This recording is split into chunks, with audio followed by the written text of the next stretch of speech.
Веродостојни и кредибилни избори можат да извадат земјата од политичката криза, порача Лукаш Холуб, представник на делегацијата на Европската унија во Македонија.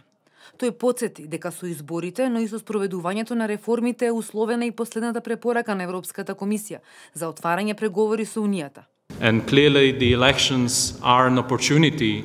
Јасно е дека изборите се можност за земјата, за политичарите да ја извлечат земјата од кризата и да ја придвижат напред кон евроатлантска интеграција. Меѓутоа, изборите мора да бидат веродостојни, кредибилни и се надеваме дека по изборите ќе можеме да соработуваме со новата влада за реформите и да дискутираме за тоа како може да се подобри ситуацијата. Се надеваме дека тоа ќе има добро влијание и на општините. Председателот на ЗЕЛС и градоначалник на Скопје Коце Трајановски смета дека Македонија има направено голем напредок и дека досега требаше да биде дел од европското семејство. Според Трајановски, освен спорот со Грција, сето останато не представува пречка за членство во ЕУ. Република Македонија, со сето она што го има постигнато, треба да биде членка на Европската унија.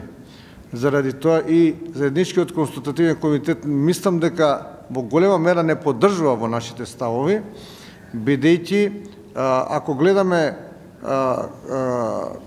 колку во соседните држави се спроведуваат законите и на кое ниво се во одредени области во кои што не оценува Европската унија, ќе видиме дека Република Македонија во одредени области е и далеку поголем понапред и далеку има повеќе ги применува европските закони. Македонија има потреба од Европската унија, но и на Унијата е потребна Македонија, рече Жан-Франсоа Истас, представник на Комитетот на региони на ЕУ.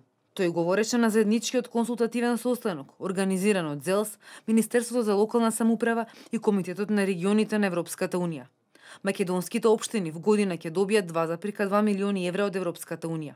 Парите се наменети за подобро управување и поквалитетни услуги за граѓаните.